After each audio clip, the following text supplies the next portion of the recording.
The following show contains adult content. It's not our intent to offend anyone, but we want to inform you that if you are a child under the age of 18 or get offended easily, this next show may not be for you. The content, opinions, and subject matter of these shows are solely the choice of your show hosts and their guests, and not those of the Entertainment Network or any affiliated stations. Any comments or inquiries should be directed to those show hosts. Thank you for listening.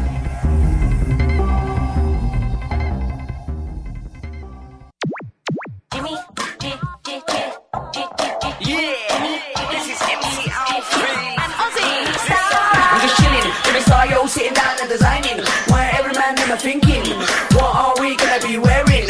Yo, I'm a Liverpool MC, you can't test me, big up the girls inside the party, let's get down to crazy Jimmy, big up myself and known as Alfie, the one and only, the Turkish MC. Always love the clothes of Jimmy. Bitch, I'm your what I wanna be, Jimmy Star, new celebrity. Hello and welcome to the Jimmy Star Show with Ron Russell, bringing you the best in music, fashion, pop culture, and entertainment. And man, are we going to have a great show for you guys today. Before we get started, let me tell everybody to hit the ITV button and they can see Ron and I in the studio waving. I'm waiting to see if he'll wave. He's not waving. No, of course not. Wave, Ron! And we want to say hello to everybody in the chat room, which is filling up fast. Love to see it. Love to see it. Before we get started, let me introduce my cool, outrageous man about town co-host, Mr. Ron Russell. Do you see how long it takes for him to introduce me and how long I sit here like an idiot with my thumb up my ass? I mean, really now, he should just do the show, roll into my name, and then do the garbage after it. It puts that stuff before me, makes me less important, me less famous, and I'm a star. As you all know, and I really don't like it. He should do, hi everybody, it's the Jimmy Star Show and Ron Russell. Make me a part of the show. After all, I do make it happen a little. I don't do that on purpose, though, because that way if people aren't seeing you, they can see you. They will see you. It stinks. I don't like so to you go. Don't care if they don't see you at the beginning? In my era, in my day, the movie came first, then the first star, then the second star, then the supporting cast. If you were a major star, your name came before the title of the movie. It's so important to me. I'm from the olden days of respect. There is such a thing as television respect and movie respect. And he should say, hey, everybody, the Jimmy Star Show with our outrageous man of town, Ron Russell, and then go into the garbage. Oh, I can do that. I don't do that on purpose because I thought you wanted people to see you, and now they don't know how to see you until after I introduce you. People see me. How could they miss me? I'm always like stupid looking. Because if they don't hit ITV on their thing, they don't see you. You have to tell them to hit ITV. Too bad for them. They'll see me later on in the show. If you're okay but with they'll that, hear me. If you're okay with that, I'm okay with that. You know, you always have an excuse for everything. Anyway, we also want to introduce the man behind the boards, Mr. Chad Murphy. Yes, you got to introduce I'm not finished. I know you're not supposed to go until everybody's introduced. See what I mean? He's so screwed. Everybody right? Tell this guy to grow up or get a job. What's up, Chad? I was wondering why Ron was smelling his finger. He was sitting on his thumb, I guess. Oh, hey, guys, what's going on? Hey, Ron. Hey, Chad. All right, now you can talk, Ron. I'm not going to talk. They said that's love. We want to. Anyway, Chad said that I look like a Cuban, and I said, of course, I look like Ricky Ricardo, and with his hairdo, he looks like Lucy. Lucy! What? You're driving me crazy. What are you doing? You can't be in show business. You're ugly old bitch. Ricky. Oh, is what I say. Anyway, so you need there to we get go. some sleep time, Ricky. I thought I really looked like a, you look good. I thought I looked like a Brooklyn mafioso because I could walk into any joint like this and go, oh, yo, over there, come over here. I don't take none of your shit, you understand? Give me a cup of coffee or else forget about it. I'll blow your fucking head right off. I ain't kidding either, baby. Give me that coffee now. Oh, my dog is coming. He thinks I'm being attacked. Shazam came to the rescue. That's hilarious. So what's up? Shazam came to the rescue. He thought I was a mafia killer, going to kill his sissy daddy. Woo, woo, woo. No, daddy's just acting, honey. Yes, my sweet, beautiful dog. So that's Shazam. We want to give a shout out to everybody in the chat room. What's up, chat room? We want to give a shout out Irish Ginger from the Irish Ginger Show, Fridays at 4 p.m. on W4CY.com. We got Jimmy McCrary from overthemoonnews.blogspot.com. And we've got author Jane Yates from janeyates.co.uk. We want to give a shout out to Goddess is in the chat room. Goddess was on the show last week. Stefan Daniel Bell from JimmyStarsWorld.com. And yes, this is Shazam. And we want to thank everybody for tuning in. I know there's a lot of other people in there. I'm not sure if I know. Oh, Chinzia. Hello, Chinzia. Just popped in there, too. Say hello to Chinzia. My hat's off to you. There you go. Man, that's a big dog. Isn't that a big dog? He's like 120 Meanwhile, he something pounds. smells gorgeous because He just had a bath. 2 hours ago, I took him out in the garden with the garden hose, and I sudsed him up and I rinsed him. And then he laid on the chaise lounge on the patio like King Tut. It's our first day that isn't like 40. Gorgeous out, 72 and sunny. My tomatoes I brought in, they're in the dining room in the window getting sun because I have like 23 tomatoes on the vine and I don't want them to die. So I brought all my plants in. They're all, in the basement, in the windows because they're so beautiful. Shazam, you're knocking my mic off. You want to talk, honey? He doesn't really bark. He doesn't really he barks once in a while, but not a lot. Only when there's people outside. Only when my nephew Billy's here, he barks, growls, and wants to attack my nephew Billy. He's the only one that he goes after. Okay, Shazam, Daddy has to work for free without pay. So look at him. He doesn't want to get down either. Shazam, So He needs his own mic. show. You're pulling my earplugs out. You're wrecking me. Shazam. Chad, isn't he beautiful though? Look at him. He is a good-looking dog, no doubt. But it's a ham. He wants to be in show business. Look, he knows he's on television. Just like his pop. I think he wants the chicks out there, other like poodles and stuff, to see him. So they all get hot and they want him. Because he's a little horny old guy. Right, honey? He's adorable. Go down now. I have to go to work. Okay, come on. Go down. See you later. Down. See you later. You could be back on. Okay, bye-bye. my God. Talk about, never work with children and dogs. You lose the whole show. Now he's coming on this side. Now he's coming in between us, which is what he always does, Chad. If we're watching TV, he wants to sit in between us always. He never wants to. And I have to do a quick 1 second plug. We rescued him. I can't believe how happy I am now that I have him. He's brought to me so much love and happiness. Rescue a pet, please. Big Dog Rescue sir. Ranch. They'll Yes, love sir. you more than anybody in the world. They never give up on you. Like some boyfriends and girlfriends, you can't trust them. A dog is definitely your pal till the end. So we're going to have a really good show today, you guys. We have Pandie Suicide from the Suicide Girls coming on, and she's also from New Zealand, living in L.A., and then we're going to have Jed Brophy from the Hobbit films and the Lord of the Ring films, and he's actually going to be Skyping in from New Zealand. And so it's actually Thursday in New Zealand, but it should be a lot of fun. We're looking forward to it. Plus, we got some really great music, and I'm sure Ron's going to have a story or two that he can tell, and the whole thing will be fun. Look at the dog. It's like not getting down. He's like looking He at wants you. to turn the page because he's bored with what Jimmy's saying, and he wants to see what's on the next page right. if it might be exciting. Otherwise, he's leaving. I think he was sizing up Jimmy for a second. He's licking me. He's licking me. He loves He his loves you dad. both. That's good. He's a Meanwhile, good dog. Shazam, get down, honey. I got to talk now. Shazam, go down. Everybody says Shazam is a star. Yeah. He is a star. But look at him. Come on. Okay, Shazam. Agree with the mic. All right, everybody. So while he's like doing all that, we'll do our commercials while we're waiting for the believe dog it. to get down. I just got hair on And, the mic now. Jesus Let Christ. everybody know that coming November 5th to New York City at the Agnes Vera Center for the Performing Arts is the Rocket Like a Redhead tour. You can find out more by going to rocketlikearedhead.com. Shane Layton is the performer, the featured performer. Ron and I are going there. It's going to be great. She's actually going to come stay with us in Pennsylvania, and we're going to all go to New York together. It's going to be a lot of fun, so check it out, rocketlikearedhead.com. Also, One Magical Weekend is coming up June 3rd through 5th, 2016. They're starting to do the heavy promotions now. Hotel rooms are available at the B Resort and Spa in Orlando. It's a crazy 3-day fun-filled weekend. Ron and I will be going to it. It's a lot of fun, so check it out and go to onemagicalweekend.com and follow us on Twitter at @1 Magical Weekend. Okay, down. He's like does not want to get down, I and can't work like this. He doesn't get paid. You don't. they get said he's the paid. first dog radio host. Right, you don't get paid, so get down. And all his hair's all over your mic now. I know that. Get down, Shazam. Down, and all over me. He has to be brushed after a bath. Anyway, I'm exhausted. Can't you tell? I was up 6 or 7 times last night.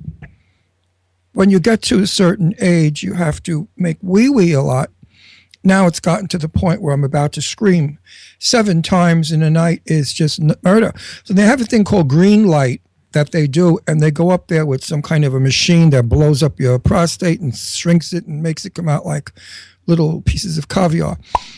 Oh my God, I can't believe you're talking Gross. about this. Anyway, how many of you out there in the chat room go to the bathroom at night more than once? I think it's ridiculous. I have an appointment with my doctor, and we'll see what we're going to do about it. Now, we had a surprise birthday party, a birthday day for Jimmy. My daughters, Leslie and Deirdre, put together a surprise that not even I knew of. And that was to go to the Muter Museum in Pennsylvania. In this museum, there are pieces of bodies because it was a physician hospital in the 1800s. You saw all the tools that the doctors used to operate, how primitive they were. And the saw that they would saw the leg right off. Could you imagine lying there without any kind of Novocaine or any kind of knockout, and they're sawing your leg off? They showed us the legs, the arms, the guts. It was disgusting. They showed us conjoined kids, babies that were stuck together. Oh, some babies look like extraterrestrials. Weird and ugly looking, deformed human beings. Wait, you got to give them the whole thing. So for all you horror movie fans that watched American Horror Story Freak Show last season, there was people trying to kill the freaks and take their bodies to the Oddity Museum, and this is the museum that it's based on. Right. But the thing that I found interesting was looking at Einstein's brain, which is 2 ounces more than 20% bigger than a regular person's brain. Yeah, it was 2 ounces heavier. Okay, it was 20% bigger than a regular person's brain. Anyway, I thought it was okay. I didn't want to hurt my kids, but I would have much rather gone to, Bonwitz or Bergdorf than gone window shopping. Yeah, everybody, there really is an Oddity Museum, and it was really, really cool. They even had a picture. They had this penis. And the penis had the nuts had been cut. The nuts had been cut in half. The nuts. And Jimmy thought that was fabulous. I took a picture. I'd never seen anything like that before. You may see it one day if you cheat on me. Oh. You may see your. It was way cool though. It was really cool, and they had Siamese twins and people who had big growths on their rear end, and they had people was born with one arm, and just all kinds of oddity stuff, So it was really cool. It was definitely something to see. I loved it. It was awful. Anyway, it's for people that like that kind of weirdness, or if you're a doctor in training, it's good to go there. Skeletons, heads all over, teeth. It was just it looked like a bomb hit, and everybody just blew to pieces, and they stuck them in showcases. Anyway, so much for that. It was fun, though. Then one of Jimmy's birthday gifts, because we didn't know what to get Jimmy, so we give him a bunch of little crazy stuff, is this. Do you love it? It looks good on camera. Look, it's a helping hand. And I thought because his back always itches, he would use this as a back scratcher. But we gave him a back scratcher. Aren't these wonderful gifts? Now, I also gave him a book that really is a great gift because, oh, come on, Shazam, knock it off. I'm going to hit you with this book. Oh, this dog. All right, this book is a lot of money, $50, $60, whatever. Anyway, just dropping the price so you don't think I'm a cheapie. And it's Marvel. It's all about the Captain Marvel cartoon. And it's not the Captain What is Marvel it about, Marvel. Jimmy? I know. This is for children. This is what you're interested in. It's Marvel, the characters and their histories and their universe. And it's all of Marvel comics, not Captain Marvel. Any superhero that's a Marvel comic superhero.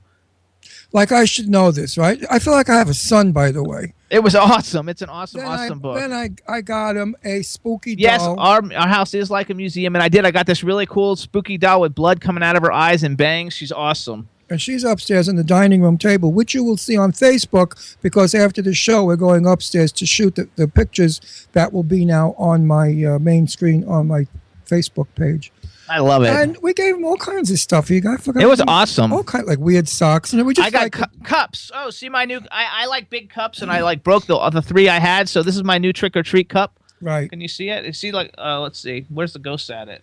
Could you believe it? I mean, if we gave him Jax, he'd be in his glory. No. Or Barbie dolls or something. I don't know. I love it. I also got another one that talks about how awesome I am. Right. And I was going to say something. Now you made me forget. You interrupted my thought with that cup.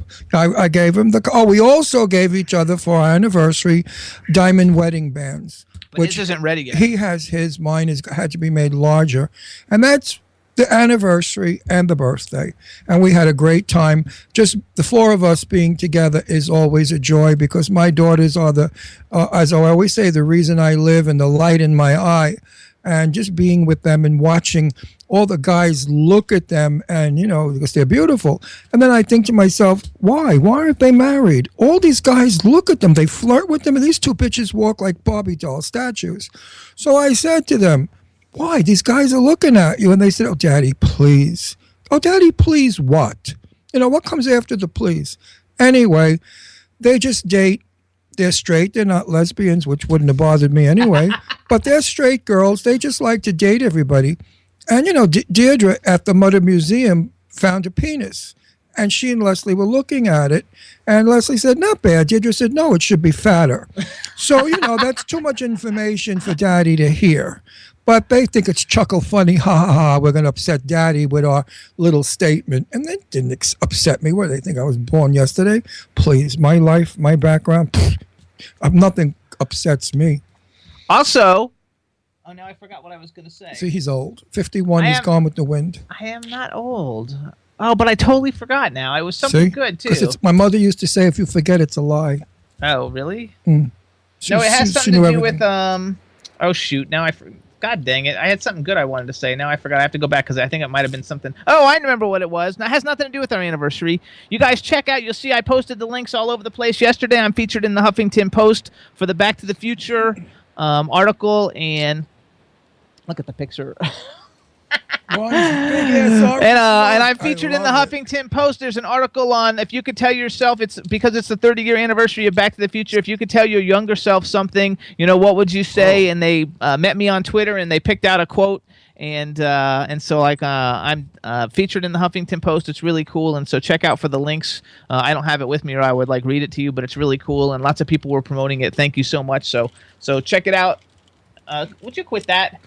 It's like a 2-year-old. I love this song. I love this. I went crazy for this song. I got the your store guest I on saw the line it and there, it was Jimmy. way before his birthday. And I hang on, stop. What happened? Huh? I think we've got a guest. Oh, well. Hey, Pandie. Hey, how's it going? I can't see you. Can you hit video? I did, but you hung up on me or something. No, we have nothing to do with that. It's Chad. Chad did it. It's Blame it on Chad's me. fault. I'll take the blame. Shame. I don't know how to. Chad. Just re-hit your video icon. Re-hit your video icon. Let's see if that works. I see a picture of her here. Still, yes, she's a knockout. Look, absolutely. She could look like Halloween if she just did white makeup and vampire fangs. She probably does. I would imagine we're gonna find out. Sexy, gorgeous. Okay, I'm gonna try and video call you again. Okay, we'll try it again. This chick, she could do Playboy, dressed as a vampire. Wow, that would be you're sucking good. She's hearing everything you're saying. Oh, I'm glad. I'm glad because she's good looking. If I was straight, I'd be a vampire. Absolutely, and she's into all the horror stuff. She's in horror movies, good. and she's in horror and music videos for all the heavy metal people. She's been in music videos for Pantera and Aerosmith and all these big bands and stuff. So it's be cool. With me grabbing your boob with the arm with the hand. I don't know. Did you see that, Chad? I grabbed his crotch before when he didn't even feel it. That's right. So, Chad, what do you think's going on? Are you calling on a phone or an iPad? Is she there? Pandie? Pandie, are you there? Are you on? Are you on a computer or a phone or an iPad?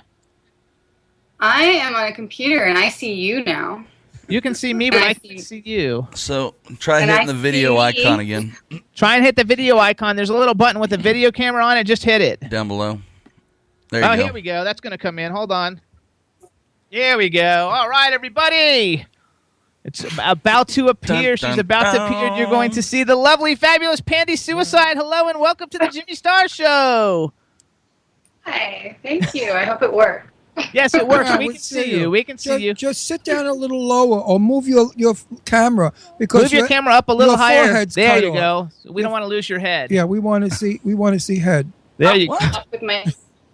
We want to see head. We want to welcome you to the show. Let me introduce you to our cool, outrageous man about town, Mr. Ron Russell. Hello, my beautiful, gorgeous one. When are you coming to my house to drink my blood? Well, that's a surprise. Okay. No, seriously, do you do vampire? Do I do vampire? When you act, did you ever play a vampire? Of course. I mean, I'd love to see you. You have that look, that really scary, gorgeous look, the kind of look that guys are afraid of. How do you fare with guys? The guys come up to you or are they afraid of you? They seem to like my fangs. You have filed fangs? No, she puts them in probably. No, They're just naturally fangs. So, but seriously, beautiful girls never get picked up. Always the chubby, ugly ones do, because guys feel they're safe and they won't get rejected. But beautiful girls, they really have to drink a lot to get to go over and talk to them. And then by that time, they're so shit-faced, they sound like idiots. Everybody's talking about they love your tattoo. So before we keep going, hold on. Let me introduce you to the man behind the boards, Mr. Chad Murphy. Hello, Pandie. Thanks for joining us today, huh? Hi, thanks for having me. And we have a chat room full of people, so say hello to the chat room. Hi, chat room full of people. There you go. I So, love that. so I love it. you're... Wait, I want to. Is your last name on the level or is it stage name? What's the stage name? Is she answering? Pandie Suicide. Suicide. Yeah. Is you? Yeah, like What is she saying? She's cutting in and out. I'm not sure. Say it again. He wants to know about your last name. so. Pandie Suicide. It's the website Suicide Girls. Are you familiar with that website? I am, and I wanted to add. Lois, I'm very familiar with it, and we've had a bunch of Suicide Girls on the show before Okay, over what's the a years. Suicide Hang Girl? on, wait a second. But I was always too afraid to ask, what's a Suicide Girl? Like, I know everybody has it, and I know you have tattoos, and you're into, like, heavy metal music, and you hang out with, like, rock stars, but, like, what actually is a Suicide Girl? Can you tell us? So suicidegirls.com is a website. It's full of like punk rock pinups. It's basically the best way I could describe it. But it's a little more than just, hot chicks who have tattoos or an individual look. It's kind of also about a community. It's a community of very interesting, creative, individual girls who are really badass, basically. There you go, and you are badass. But it has nothing to do with committing suicide. No. You're against No, that. You tell people we don't believe in that. I do not believe in that. It's from a quote from a novel about a girl committing social suicide by being different, I believe is where it came from. Oh, that's So cool. I'm yeah. so happy to know that because I always wondered, and I always Quiet. Don't I'm scream. I'm not screaming. My fucking Well, turn ears your are thing down there. Turn What do you your want me to thing do? down. Anyway, we fight all the time. Don't worry about it. He's a screaming queen. I swear to God, I can't take his. And I got plugs in my ears and I hear him. Of course you Oh, do. I've always wanted to know what it was though, and I think it's really cool. And I think first of all, you're beautiful. Now you're supposedly I read you're from New Zealand, but I don't actually hear a New Zealand accent. Well, it kind of goes in and out. It depends. If I speak to someone from New Zealand, you won't understand anything I say for a little while after that because it'll sound so New Zealand. But it's kind of like a hybrid New Zealand American accent right now. Our second guest is also from New Zealand. He's like an actor who's in like the Lord of the Rings and the Hobbit and stuff, and he's going to be Skyping from New Zealand, which we've never done before. So I think it's super cool, and I was hoping we would pick out your accent because I think the accent's really sexy, and you're absolutely gorgeous. Everybody in the chat room loves you. I too have an accent when I want. If I go back to Brooklyn or New York, I definitely sound like a Brooklynese or a New Yorker. Now, of course, I sound like an educated white man. Yeah. Okay, so you're an actress. I know. I want to talk a little bit about your short, so we can show everybody the preview for it. And so basically, you do a lot of stuff in the horror genre, and you do a lot of music videos that are in the, I guess, more like a metal punk genre. Except for that, you did Taylor Swift. That's which pretty metal punk. Okay, so metal punk, that works. And so you have a short that I think you wrote it and produced it and you star in it. Yeah, it's called Massacre. Basically, a girl wakes up at the site of a bloody mass murder and can't remember what happened. So that's my character, Marianne. I'm a blonde in the film, and I have no tattoos. And your Quite different. And your accent just came out. We could hear it. I loved it. How do you look as a blonde? Because you look fabulous as a black-haired girl. I mean, jet black hair looks gorgeous. Not too many people could wear black hair, you know. Well, It's true. It makes you look very hard and tough. Jane Russell used to wear black hair, and then she made it brownish because the black was really too tough. And Hollywood was saying that people didn't like her very much because she looked like a tough broad. Well, hang on. Go back though. So you're in so you've got this short. It's called Massacre. One thing I think is cool is that Geordie White is in it. Believe it or not, I used to be like a celebrity clothing designer, and I had a big store in Fort Lauderdale, and we sold all the gothic and fetish wear stuff in it. And so like Marilyn Manson and his band, actually all those Dead Star Assembly, all those bands, they all used to shop and buy stuff from me all the time. So like I'm actually familiar. We're not like friends, but I've met him several times. And I think it's cool that you've got this horror short that you did called Massacre, and you have like all these like rock stars in it. So like, are you friends with a lot of rock stars? I mean, I do a lot of work as a music journalist right now. I'm not really because I don't have time. But so through that and just, going to a lot of shows, I've kind of met a lot of musicians and everything. So I think that's kind of more who I'm friends with, is musicians and actors and people into horror and stuff. But yeah, Geordie White is actually married to a good friend of mine, Lainey Chantel, who's also a Suicide Girl. And yeah, he came and he made a cameo appearance as a street detective. He's really good in it. He's just in it for a little bit, but he co-wrote the score as well with Rob Patterson, who used to be in Korn and Filter as a touring guitar player. They wrote the score, and it won an award at its first film festival for the score, which is cool. It's quite metal sounding, so it's pretty cool. I love it. So we're going to play the trailer for everybody in just 1 second, but let me ask you a question. Like, how do you become a Suicide Girl? Do you have to, like, audition, or they pick you by a look, or, like, how is it that – because I'm sure not everybody gets in. It's like a sorority, kind of like for, like, hot, cool chicks. Yeah, it's definitely like a sorority. It's like a punk rock sorority, kind of. So basically you apply, you send in your photo and a little bit about yourself, because it's not just about your look, it's kind of a little bit about your attitude and just being what makes you unique kind of thing. So it's not just, it's like a community, it's more than just what a girl looks like, at least from what I've seen and everything. And then if they accept you from there, you go, you do a photo shoot with either an official photographer, or you shoot with one of your own photographers, send it in, and if they end up buying it, because it goes through member review, people can like vote on it and everything, then you become an official Suicide Girl. It's just like a sorority. Okay, so here's what we're gonna do. Chad, do you have the preview for the movie ready? Yes, sir. I'm going to be a suicide boy, because if he doesn't lower his mic, I'm committing suicide. Hang on. Chad, do you have it? Could Yes, you lower sir. Jimmy's mic, Chad? I can't lower his mic. Chad, do you? He's got do it. you- So I'm really suffering. Chad, He hang doesn't on a care. second. Well, I'm suffering. I'll do it on the thing. What do you want me to do? Hey, Chad, do you have the video? Yes, I do. All right, so Pandie, you introduce it for us, and then we're going to play it for everybody. All right, this is the teaser for Massacre.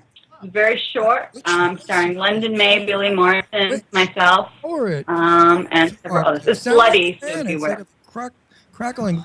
You sound like a crackling fire. Why don't you tell me what happened? Oh, I can't.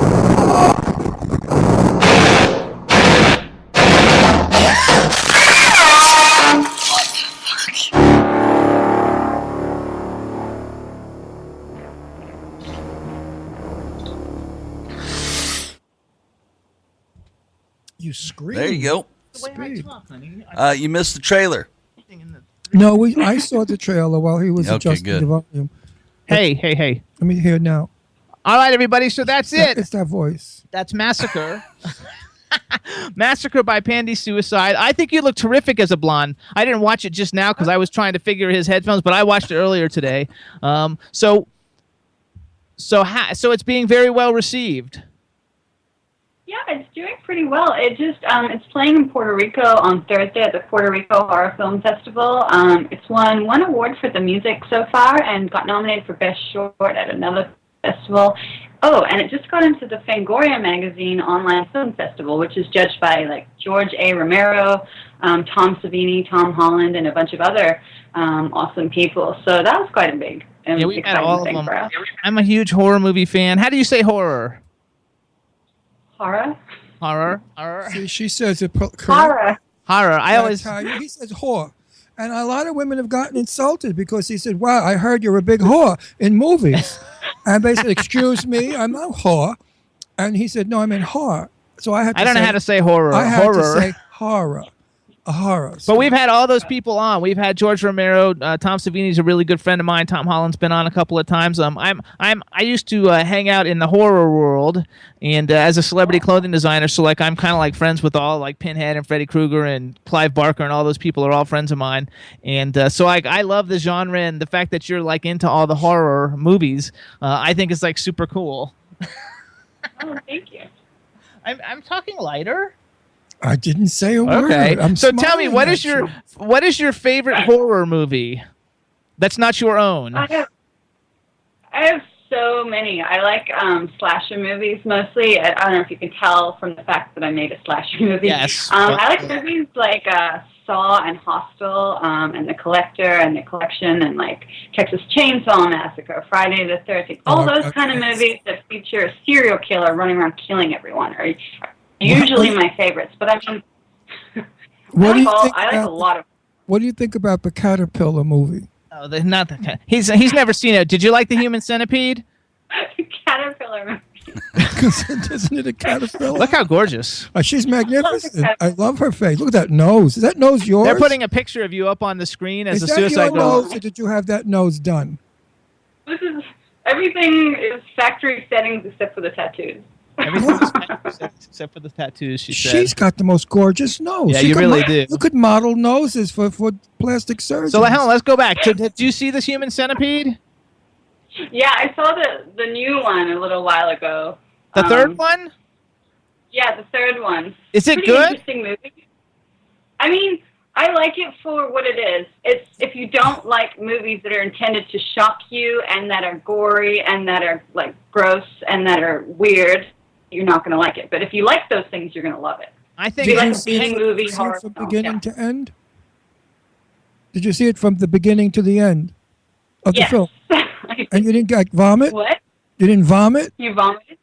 No, I've Oh, never I seen didn't it. you won't watch it. I'm not going to watch. I love it. Like, actually, I think it's horrible. when the first film came out, we had Dieter Laser on, and we had both Ashlyn Yenny and Ashley Williams on, and then Tom, who wrote it? Tom, what's his name? Tom Insane. No, wait, hang on, wait. Let me just finish my thought. You never let me finish mine. Anyway, whoever the guy, now I forgot his name, believe it or not, and he's a friend of mine. He actually. He called us and invited us to go to LA for the premiere, but like we're in Pennsylvania, it's like a long way to go for a premiere. And to go see somebody eating his ass, I'm not gonna go. But I wanted to see it, but like I think it's terrific. I love the first one's definitely the best one though. The first one's the best Please tell one. our audience what this film is about. Who, me? Well, I'm not certainly not talking If anybody about who hasn't seen the Human Centipede, it's a very gross movie, and it's basically about this sicko doctor who's trying to build a human centipede. And so, if you're in the centipede, you definitely want to be the first person in the centipede, because what they do is the second person gets their mouth sewn to the ass of the first person, and then the third person gets their mouth sewn to the ass of the second one, and then you feed the first person. And as he defecates into the mouth of the second one, and then as she defecates into the mouth of the third one. How'd you like that? I used a big word, defecate. And it's super, like, intense. It really is. It's, like, the most intense movie, like, ever. And you have to be a total, like, really, you have to be relatively warped, to see it. But I like all the other movies, though, because I'm a big Saw fan. I like all the Saw films a lot. And I love the Hostel films, especially, like, the first two. The third one was kind of like stupid, but the first two were really good. We've had a bunch of those people. Did you like the third one? Look at this picture. I want to see beautiful things. I don't want to see caterpillars eating each other.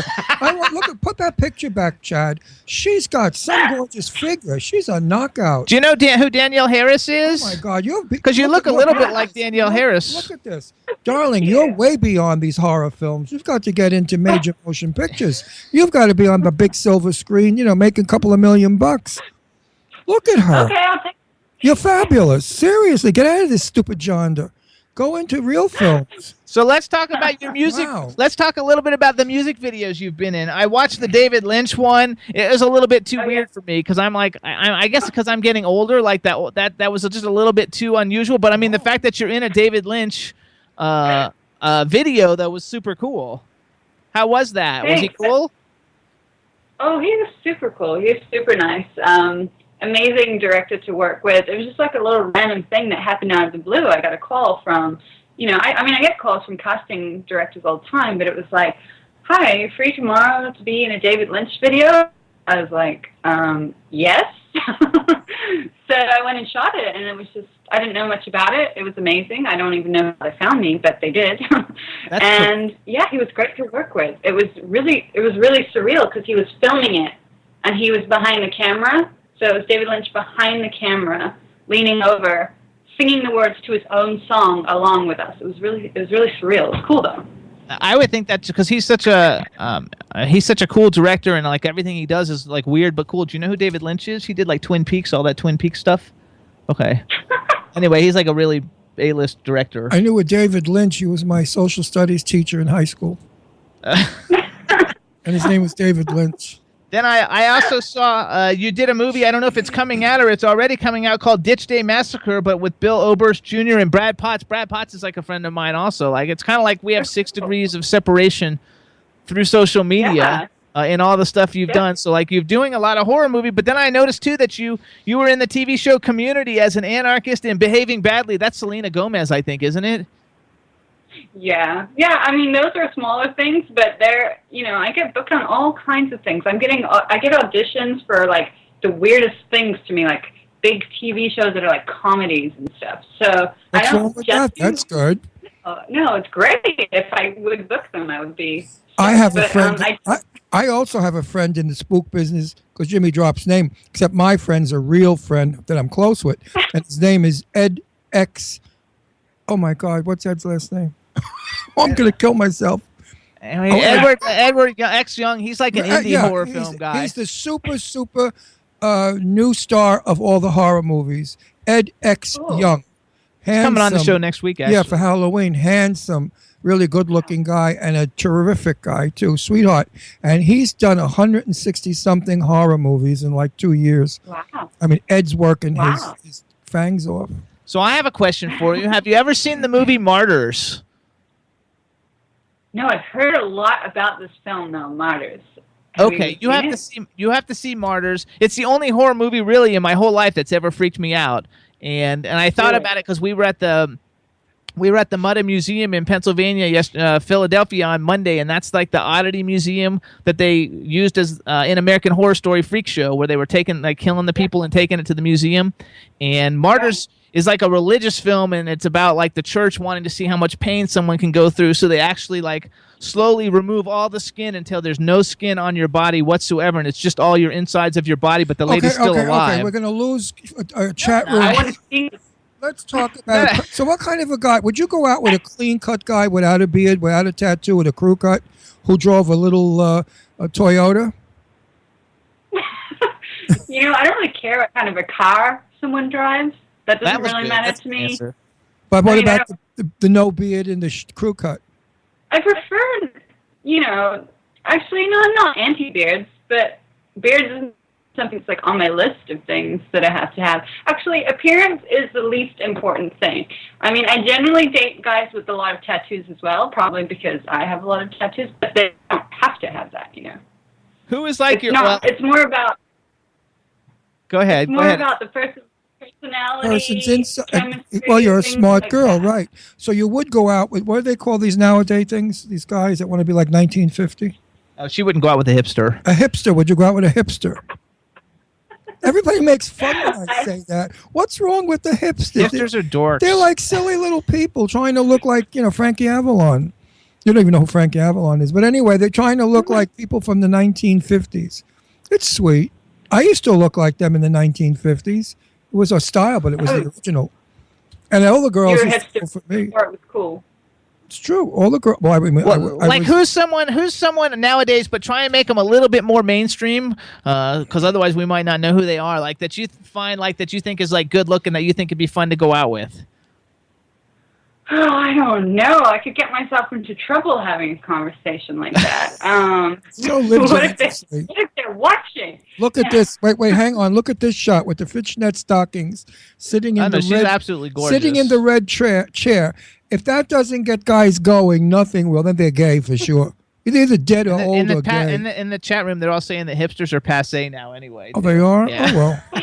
Okay, well, like, you don't have to give us one. Give us 3 guys that you think are cute. Now, whether you would go out with... Do you have a boyfriend? You probably have a boyfriend, and that's what makes it more difficult.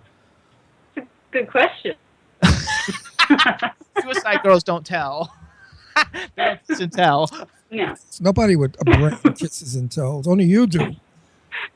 And boy, did he tell me how many he kissed? Thousands. Boy, did you? Okay, who's some? Let's just say someone who's a big, like in Hollywood, that you think is cute. You don't have to necessarily want to date him, and that way you don't get yourself in trouble. Ryan Gosling. Do you think Ryan Gosling's cute? Yeah, I mean, I think I like darker hair just because I have darker hair, but I don't really. They don't have to have darker hair. But yeah, Ryan Gosling's cute for sure. So who's got dark hair in Hollywood? Nobody. They all went light brunette with streaks. All How these about the guy from straight guys in Hollywood have blonde streaks in their hair? Oh, now what's his name? The guy from Repo the Genetic Opera, with the black hair, who was in Skinny Puppy or one of those bands. I forgot. Ogre. How about an older guy like Antonio Banderas? Do you know who he is? Sure. Yeah, of course. Of course I know. Dark-haired Cuban. He's not bad. He's handsome. Think of somebody with tattoos, though. Like the hell do I know? Well, I see tattoos. Oh, the questions. Yeah. So what do you do? Like wait for a guy to get naked, see his tattoos? If he they have them all over. If he doesn't have tattoos, you kick him out of the room. I mean, is that like a pre? Exactly what it happens. She said that's exactly what happens. Touche, my sweet. How did you know? Touche.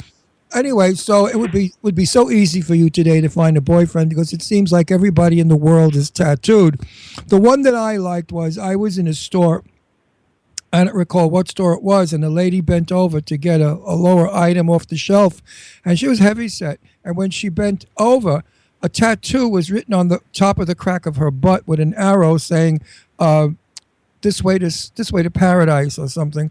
And I just looked at it and I thought, I wonder how many guys look at that and want to laugh. I mean, do that really turn people on? This way to paradise, and the arrow goes to her butt. Maybe paradise Maybe it for is her. paradise. Huh? Maybe it is paradise.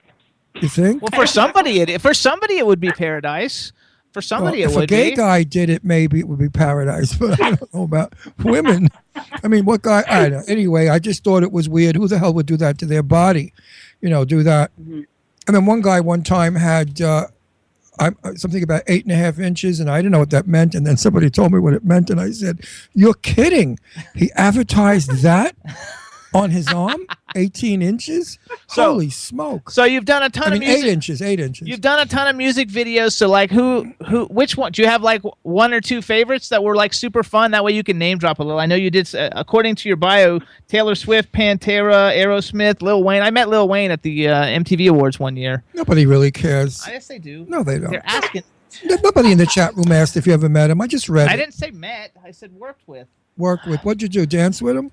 He was cool. Yeah, he was cool. He was doing tricks on his skateboard, chatting. There was an elephant in the music video, so he was dancing. The scene was that the elephant comes out of the house, then he comes out and starts rapping. I'm like perched like on my chair, all weird looking, like as the elephant comes out and he comes out. So he starts dancing with the elephant, and they had just had a safety meeting, like whatever you do, don't make any sudden moves around the elephant. And then he just goes out there and starts like dancing, and I'm like, oh my god, the elephant's gonna kill me. It's gonna stampede and like run over me. But it was cool. It danced back with him. So there you go. Actually, an elephant doesn't stampede you. An elephant swings his trunk.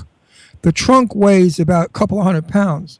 When that trunk hits you, you crack in half. So that's the elephant's a weapon against other animals like tigers and stuff. When they try to attack them, he whips them to death. Now, I know a guy that used to be able to do that too. When if you fought with him, pull his pants down, spin, and he'd whip you to death. Oh, Lord. Listen to chat. Oh, Lord. So Here we go. all right, everybody. So if you guys want to find out more about Pandie Suicide, number one, I know you can follow her on Twitter. It's at Pandie Suicide on Twitter, right? at Pandie Suicide on Twitter and Instagram and Periscope. That's my new thing. And Yeah, everybody's doing Facebook. Oh, I'm going to follow you on Periscope. I love Periscope. It's a lot of fun. Okay, and then do you have a Facebook fan page? I know you do. Is it Pandie Suicide on Facebook? Yeah, it's facebook.com/Pandie Suicide, I believe is how you find it. That's so cool that you got Pandie Suicide for everything across the board. That's so hard to do. It just seemed easier. There you go. So everybody, Wait, where do you live? L.A. or New York? In LA. Oh, okay.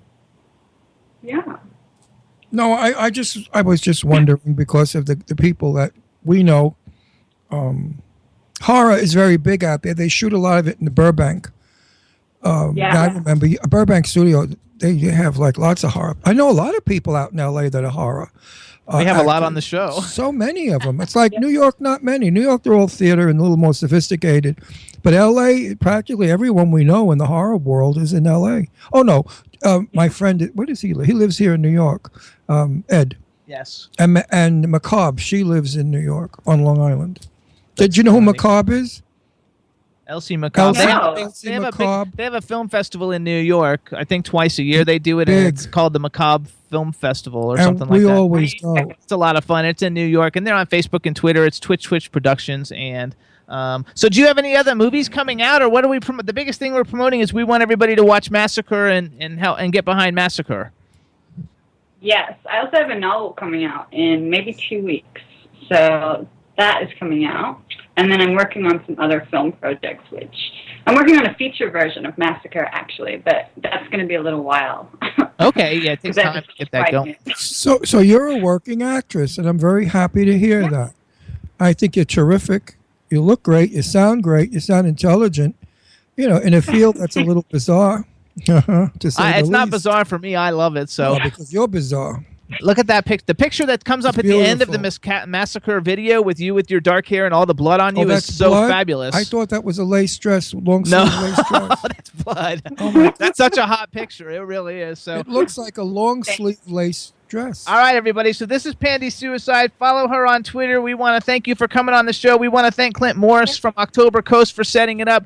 Good luck with everything you do. We're going to follow everything. I'm going to start following you on Periscope. And we want to thank you for coming on the show. Good luck with the film and have a happy Halloween. You're so sweet. We may be following you around L.A. That's How do right. you like We're coming that? to L.A. soon, so we'll see you. Thank you so much. You're delightful, lovely, and beautiful. Good luck with your career, but seriously, go for the big bucks, the millions. Be another Angelina Jolie. You sure got the looks. Okay. Bye. What a nice girl. Very beautiful girl. Very sweet, nice girl. It is beautiful. So what we're going to do, Now, you guys... I really thought that's blood all over her. Yeah, I thought it was lace. And that wasn't in the video. I just added it. Red lace Oh, dress. you added that? Okay, They Chad. should put that at the end of the video, no doubt. You added it? It looked like a beautiful red lace dress. No, it was different. Here it is again, Ron. Put your glasses on. I don't have glasses. Put Jimmy's glasses on. See, that's all blood on top of her tattoos. Doesn't it look like a beautiful lace dress? It's Well, it a looks like chat blood to room. me. Chat room. It looks like a see-through lace dress You can that they tell wear. by her face. It's got So everybody, blood here's what running we're out. going to do. Oh, I didn't We're see going to that take a first. music break, you guys. Shalimar's new single just came out on Tuesday. The name of it is Slow Dance. Chad's got the video. Chad, we got it ready to rock? Let's roll it. All right, everybody, here's Shalimar Slow Dance.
High school dance, red light party, or at the end of the night of hardcore clubbing.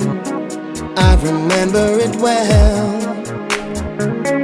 I took your hand, led you to the dance floor. I felt your heart beating next to mine for the very first time. Oh, I put my hands around your waist, slow down the pace. You rest your head on my shoulder, and we moved in time, side to side.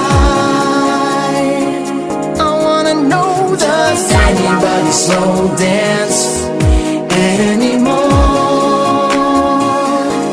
At the end of the night, on the dance floor, I wanna know, does anybody slow dance anymore? At the end of the night,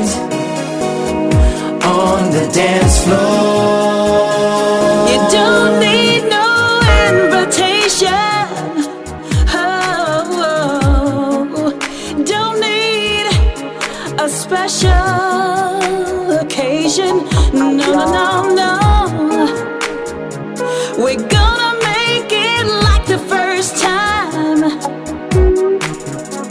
I felt your heart beating next to mine, to mine, to mine. I wanna feel your hands around my waist. Let's slow down the pace. I rest my head on your shoulder, and we move in time, side to side, side to side. Does anybody slow dance anymore, anymore? At the end of the night, on the dance floor, on the dance floor. Does anybody slow dance? Oh, anymore, anymore. at the end of the night, on the dance floor. Does anybody slow dance anymore? At the end of the night, If y'all know what I'm talking about, on the dance Do floor. you slow grab that dance?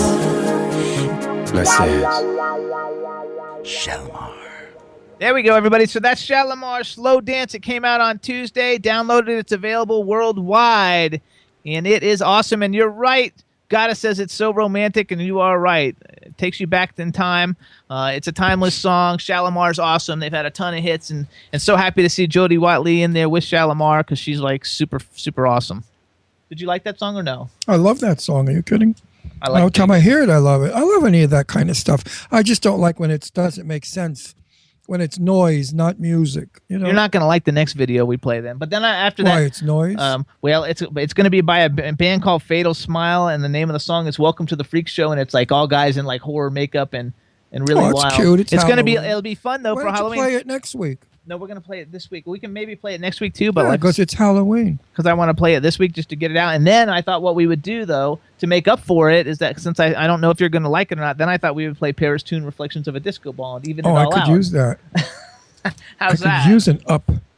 Absolutely. So Shazam is back. Shazam is back. What's everybody doing for Halloween, and what are you dressing up as? Has everybody got cool plans for Halloween or not? Let us know in the chat room. And in the meantime, since last week we played that Slade song, which was super hard rock, we're gonna do one more because we don't ever do these songs. And the name of the group is Fatal Smile. The name of the song is "Welcome to the Freak Show." They're from like a foreign country. I'm not even sure which one, but they're like really popular all throughout Europe. Chad, do you have that one? Yes, sir. All right, everybody. So this is Fatal Smile, which we've had on the show before. Welcome to the Freak Show.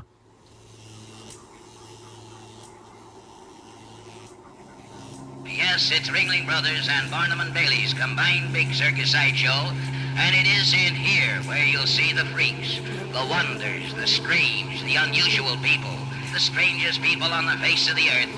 And they're all alive, they're all living on public exhibition here today.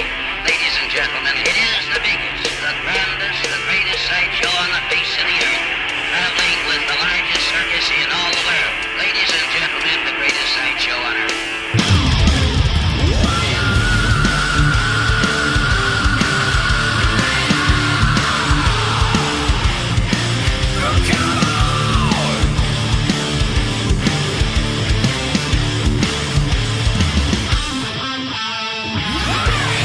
People with fatal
everybody. That's Fatal Smile. Welcome to the Freak Show, and I'm pretty sure they're from Sweden. And Shazam is back with us, visiting. This dog really wants to be in showbiz. I'm telling you. He loves it. He loves being in showbiz. Oh, and you took your hat off. Yeah, because very hot under a hat when you're indoors, and it's rude. You're not supposed to wear a hat indoors. Oh, but it's fun though. Yeah, I did fun. Now I went back to nothing. My dog is taking over the show. You can replace me. I'd love to go. You could replace me, Shazam. This way I could quit, do my own show where I interview stars that I know who they are, and I can talk to them like normally. The people are. No, I don't. Oh, you know their movies. Like the next guy coming on, you might not know him, but you've watched his movies. Yeah. So that's knowing people. I guess. I mean, none of us know the Suicide Girls because, like, that's just at an age that's way below us because those girls were all in their 20s. But you're right. If we had a script, then a writer would write a script for us, and then you're not worried about what you're going to come up with. But everything I do is spontaneous. I have no idea when I'm sitting here what I'm going to say or do. So sometimes it plays, and sometimes it doesn't play. And it upsets me because I always want to be a success at what I do. And I know if it's a bomb and it drops, that, oh, wow, why did I do that or say that? Or the wrong approach to a celebrity to find out what I need to find out to give the audience a good show. So when I entertain, like if I do Stephanie Powers or Raquel Welch or any of those people, I not necessarily know them. I do know them, but I don't know them intimately. But at least I know where to go with it, and the conversation is mine. Because we're all the same age. But a conversation can bomb no matter what. It would never bomb with Raquel or with the people I've mentioned because I know them so well. I know their history. I've watched them for years. So it's easy for me. Chad, you don't think we bomb too many times, do you? No, I don't. And if you do bomb, that's why the power of editing's there. The power of what? Editing. Oh. Yeah, Pull that crap out. It's more fun. If it bombs, it bombs. Right. I mean, by the plays on SoundCloud and iHeartRadio, I know we're not bombing because we average 170,000 plays a week. So I know it's not bombing. It would be nice if they could all be like John Barrowman's show, where you get like 1 million plays. But hey. Well, we've got to start to drum up some super names, some superstars. We've got to start getting better guests on so we could be a better show. Because the shows that are on at night, I don't think sometimes they're even as good as we are. I think we're funnier and better. But they have the crew. I'm getting a lot of messages, though, about how all the nighttime shows are stealing all our stuff. That's true. When I did that, You Want to Be a Star, one of them, like 3 days later, did You Want to Be a Star? So they called this something else, but it was the same thing. Same thing. And it wasn't like they'd ever done it before because the show was brand new with the new host and it had only been on for a little while. So when I started my Set the Record Straight years ago, Lee Winkler, my manager, said to me, in a couple of months, they're going to have 50 people doing this. And sure enough, there were quite a few doing it, but they didn't do it as well because they didn't do the approach that I did, which is my friend. Every celebrity that came on my show, I knew them or I knew of them or I've met them and I treated them like my good friend. And it was a conversational show and I asked questions that only I can get away with because I don't do it to be snoopy or mean.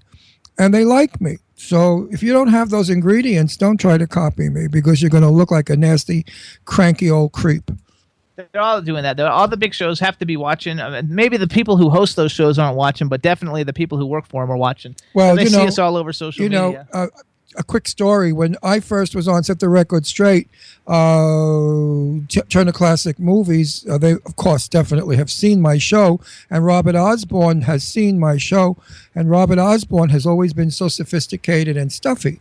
Now, Robert Osborne does conversations. He tries to make jokes. He's doing a lot of the stuff that I do, which is good. I'm glad. If I could leave that behind me when I kick the bucket, I'd be happy that I've done something in show business that was memorable. But I guess it's very difficult to do what I do and get away with it.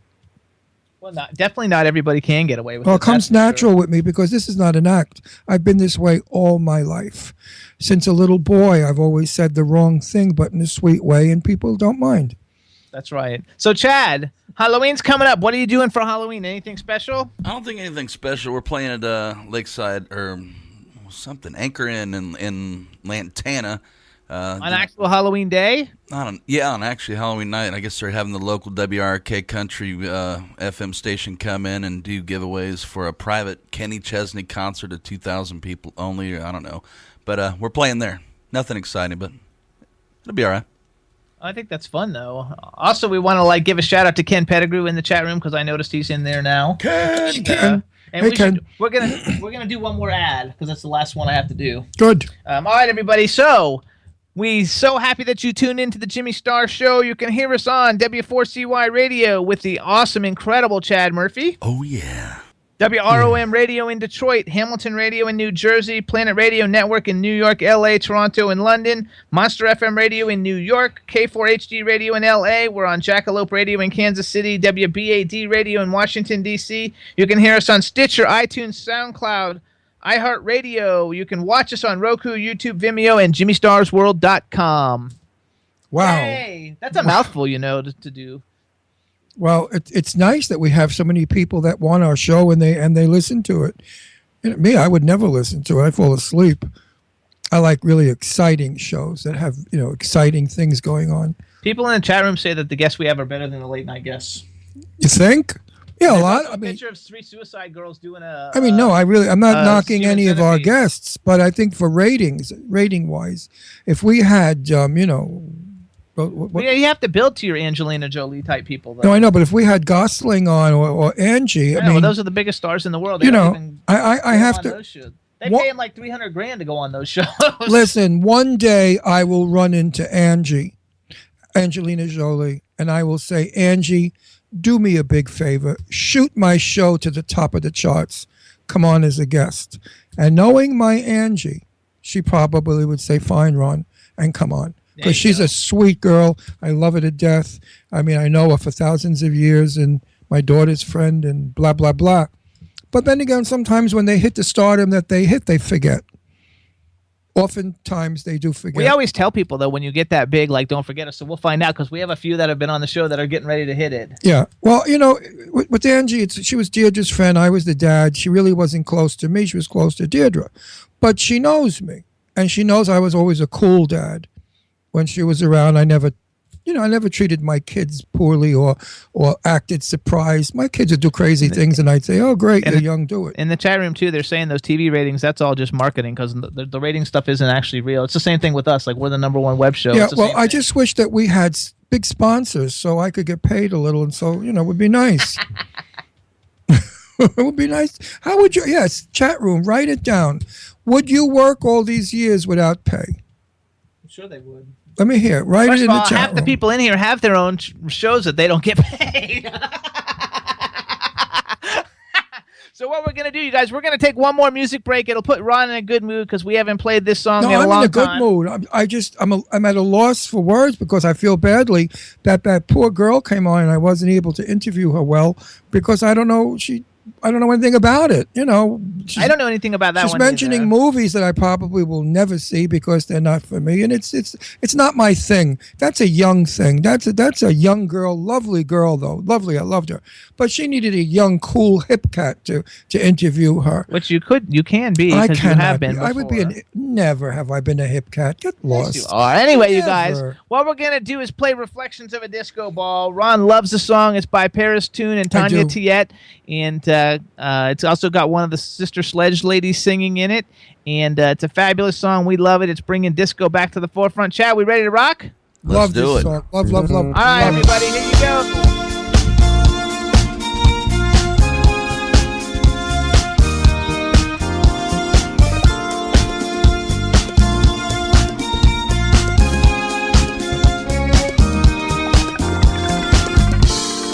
What are you holding back for?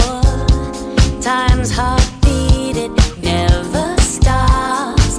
I don't care what your excuse, you have always been on. God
go.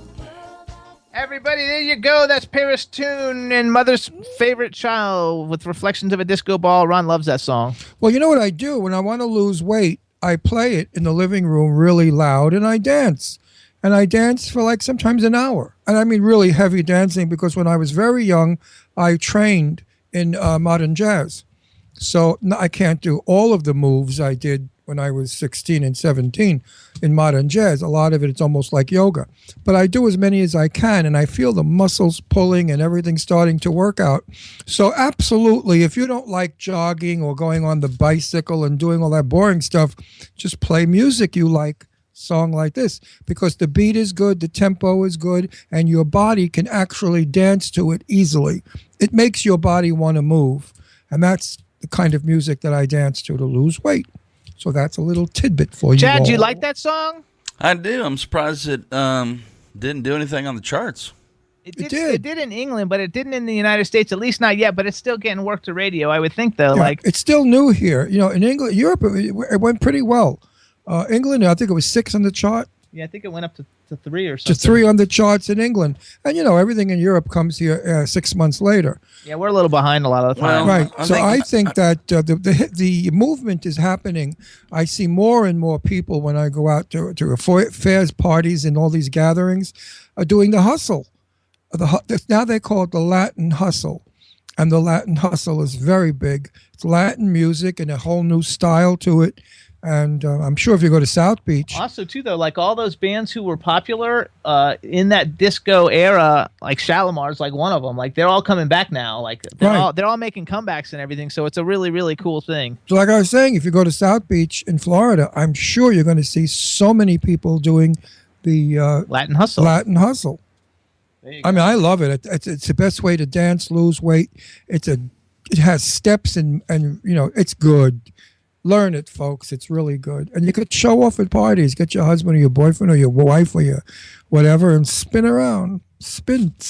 Absolutely. Hey, Ron, can you take a sip out of your big-ass orange mug, please? Can I take a sip out of my big-ass mug? Thank you, sir. Goddess says she used to wear her sister's platforms with glitter on them. I always wanted my sister. Oh, there's the big ass orange mug. I always wanted to like have my sister's toe shoes because she did ballet. And we talk about that all the time. It's getting to be a headache. Not on the show. We don't. Yes, we do. Oh, do we? I didn't know we talked about that. I think last week I said I was going to buy you ballet slippers and a tutu, and watch you twirl around the house to the Nutcracker Suite. Oh, would that be a sight? Let's do it. Huh? No, let's not. We could put it on. We could Periscope it. I swear to you, I think I'm going to buy him ballet slippers and a tutu and have him do Nutcracker. Actually, we were in Bloomingdale's, and on the mannequins, they had these big pink foo-foo tutu skirts. And I was like, oh, my God, that's so cute. And, like, Ron immediately starts, like, laughing at me. No, I said, well, there's one gift for Christmas. Yeah. That's for sure, you little sissy fairy. I don't wear little tutus. Little sissy I just think fairy. they're cute, though. And I used to make tutus. You know, when I was designing clothes, I would make cool, funky tutus like that. How come when I was young, I never did stuff like that? I loved my trucks. I always loved space people. I was fascinated. I had a Buck Rogers set worth a fortune today, I bet. It had the village, all the people. The wasn't actually Buck Rogers, though, because Buck Rogers came out in the 80s. Baby, Buck Rogers came out in 1923 or 1932. Oh, so I didn't even know my Buck Rogers was like a remake of your Buck Rogers. No, Buck Rogers has been around forever and ever. I used to make believe it was Flash Gordon because I liked Flash Gordon, not Buck Rogers. And it had a rocket that you stuck in a spring and it would shoot in the air. I had all boy toys. I never wanted to have a tutu. That's a doll. That's not a boy toy. No, these were people. These were like monkeys and all kinds of horrible creatures from another planet. And I had a station where they'd land and do all this jazz. It was. I had this thing called Billy Batson, and he was an astronaut. And then he had a little backpack on, and he had a wire that came from it, and you could hook him into like his cars and his planes and stuff, and it would make the propeller go, and the cars would go. I've never been able to find him since because I don't know if Billy Batson was really his name, but that's what I remember calling him. I've always wanted to find one because if you could find one, it'd be worth a fortune. It would just be something cool. I got it 2 Christmases in a row. Well, I liked it so much. My space set, I think, was about $14.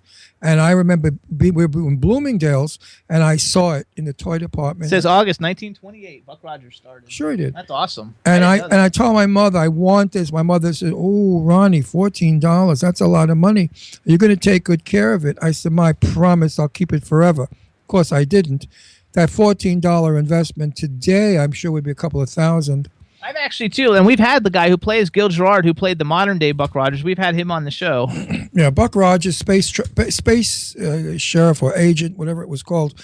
Of course, I was not around in 1928. Trust me on that one.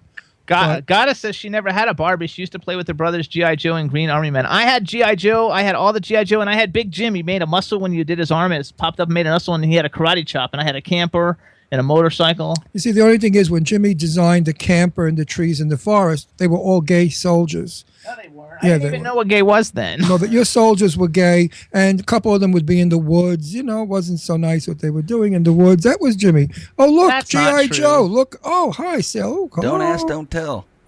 Don't ask, don't tell. Don't ask, don't tell.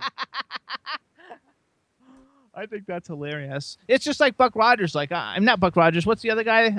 What's the guy you like? Flash Gordon. Flash Gordon. Like I'm used to the '80s Flash Gordon, and then they redid it. I think even again maybe in the '90s. But I watched Flash Gordon like from the what was that? The '30s. 1934. We watched those on TV and like. I wasn't born yet, folks. They were cheesy, but actually they're pretty good for something that's like almost 100 years old. You have to remember, in the 1950s, they used to play it on Dumont Channel 5 in New York television, and it was a series, and it would go from week to week, like Flash Gordon and Dale would crash, and then how do you get out of it, and you watch the next week. And I was a fan. I would, no matter where I was, I would drop what I was doing and run home to watch the next episode of Flash Gordon. They're also talking about the $6 Million Man, which I had. I had the $6 Million Man, I had the Bionic Woman, and I had Oscar, which we had the actor who played Oscar on the $6 Million Man, who's a friend of Ron. Very good friend of mine, Richard Anderson. We had him on the show. I love you, Richard. Richard listens to our show sometimes. And Richard, if you're listening, I love you. And when we move to L.A., you're coming for dinner, my buddy. Richard Anderson is one of the nicest actors in the world. He's made more films than anybody could imagine. He's been in great films, worked with superstars of the 40s and 50s. Richard is a very elegant gentleman, a species of human that's gone with the wind. Absolutely. So, Chad. Hi, Captain. I see that somebody's trying to click in. Is it not working? I don't see that. Hold on. Oh, I saw like a little spinning thing a second ago. Otherwise, maybe we should try to call him. Your guest says I'm here and ready to go. Oh, okay. So maybe let's. Can we call him then? Because maybe he doesn't know to call us. Yeah, I will do. Okay. Oh, look, he put up a $6 million man thing. Donna, we can build him stronger, faster. I met him, a few times when I was over at Universal. I won't discuss him, but I met him. All right, so now, everybody, we want to welcome to the Jimmy Star Show all the way from Thursday morning. Oh, what happened, Chad? Okay, all the way from Thursday morning in New Zealand, we have super phenom actor Mr. Jed Brophy. Hello, and welcome to the Jimmy Star Show. Morning. It's great to be here. Oh, my God, I love the accent, too, that we actually get to hear. We had another guest a minute ago from New Zealand also, but she's lived in L.A. and she lost her accent, so, I'm happy to hear it. So welcome to the show. Thank you very much, Jimmy. It's great to be here. Let me introduce you to my cool, outrageous man about town co-host, Mr. Ron Russell. Nice to meet you. I'm excited. I've got somebody I can interview that I know about. It's wonderful. Fantastic. It's really wonderful. I love your work. I know who you are. I've seen you in The Hobbit. And also, I understand that you're doing a new series on, what is it? Not Star Trek.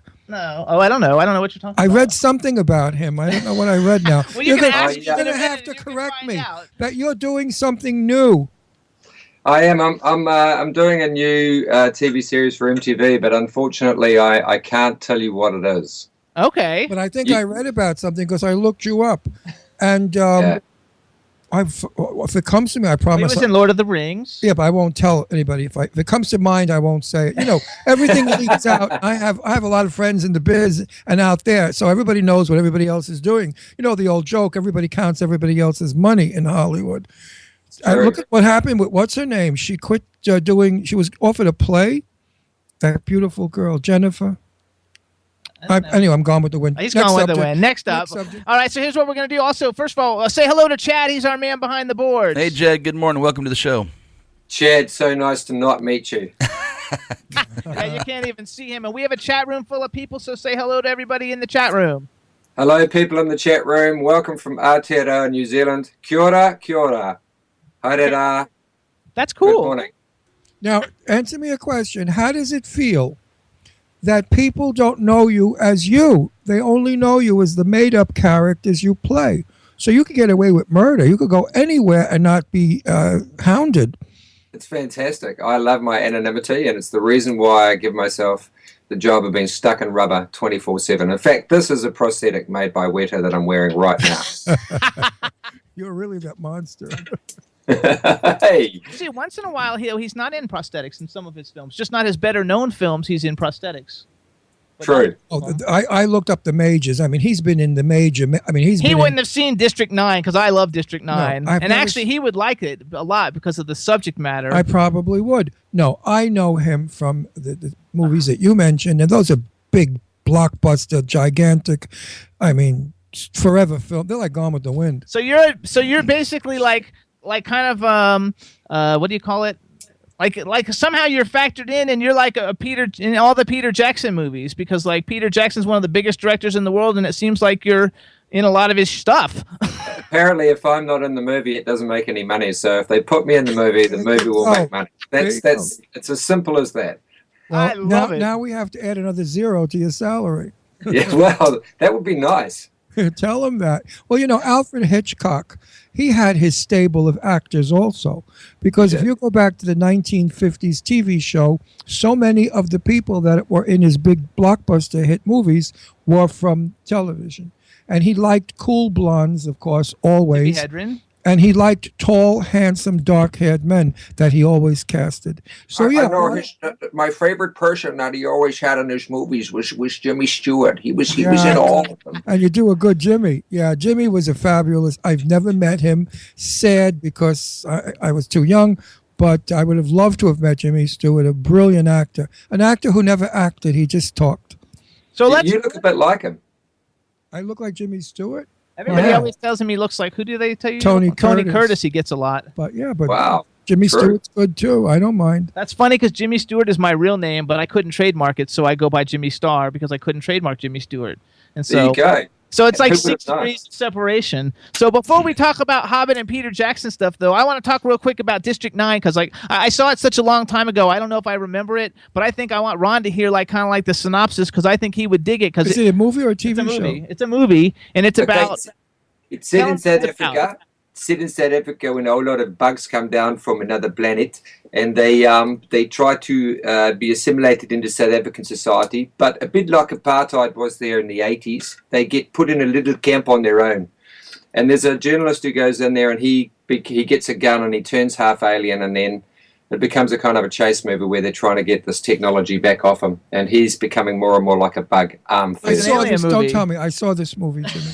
See, he always to talk for me. I saw anything that has to do with aliens, I watch. I'm an alien freak because I believe we are the aliens on this planet. It's true. It's true. Do you know the story behind it? That Neil Blomkamp, the director, was meant to make Halo, the movie here in New Zealand, and when that fell over, he had a short film that he showed Peter and Fran, and they raised the money for him to make this feature. So it was a very, very cheap feature to make, and it made a lot of money. It was a great movie. It was one of my favorites is This Planet Earth with Faith DeMorg, and I forgot who the guy was. And that film also cost like $5, and it became a classic. You know what I'm talking about? This Planet Earth. Yeah. Fabulous science fiction, and and of course Faith DeMorg was so gorgeous. Do you know who she was? Faith DeMorg. I do. I could have played. You know who she is? Yes. I could have played her. You give me a dress and the right prosthetic, and I could be here. She was actually the one that Howard Hughes got pregnant at 16 years old. Oh, yes. I didn't know that. They didn't use it in the film. I think they did. They hinted around it. If you saw Jane Russell was a good buddy of mine for years, and Jane used to give me all the inside dirt on Howard Hughes, and he liked very young girls, 15, 16, 14. And she was 16, and he got her pregnant. Ooh. So he put Fate in the movie. She's gorgeous brunette. And Jane Russell said that he would punish Jane with Fate. If Jane didn't want to do a movie, he'd stick Fate in and say, I'm going to make Fate bigger than you. So he played Fate against Jane, but never knew that they used to go to Santa Monica to the beach together with the kids. They were the best of girlfriends. So Howard Hughes would try to make them fight. That's what they did back then. Now, do you have any of that stuff in your life? Yeah, look, if I say I don't want to be in a movie, then Pete says he's going to put Ian McKellen in it, so I just front up and do it. So yeah. No, we don't. It's kind of like funny because you kind of look a little bit like Doug Jones, also a little bit. Do you know who Doug Jones is? I do. In fact, he's one of those people that I really admire because of his fantastic work for Guillermo and all of his movies. And he's the prosthetic actor that prosthetic actors go, I want to be Doug Jones. Oh, he's really cool. I met him at a convention, and then Douglas Tate is another one. Yeah, I don't know. I'm friends with like a lot of the actors who play those like cool roles like you get to play in all these like films. And we've had a bunch of them on the show. It's a lot of fun. You're our first one from New Zealand, though. Actually, you're our first guest ever that's from New Zealand that's actually in New Zealand when we're doing the interview. So it's a cool thing. So we dig that. But you were also in King Kong, right? The remake of King Kong with Jack Black. Yeah, Pete did a great thing. He got a whole lot of theatre actors from Wellington, and he decided to make them the boat crew so that he could leave them alone to do their own thing, so he could direct the leads. And it was a great time hanging out with Jack Black. It was very funny. It was a very funny shoot.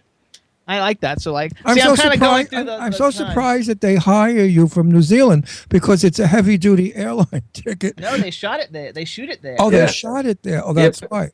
Otherwise, they would never pay for that ticket. Hollywood's so cheap. Yeah, they paid for my train ticket. Your train ticket.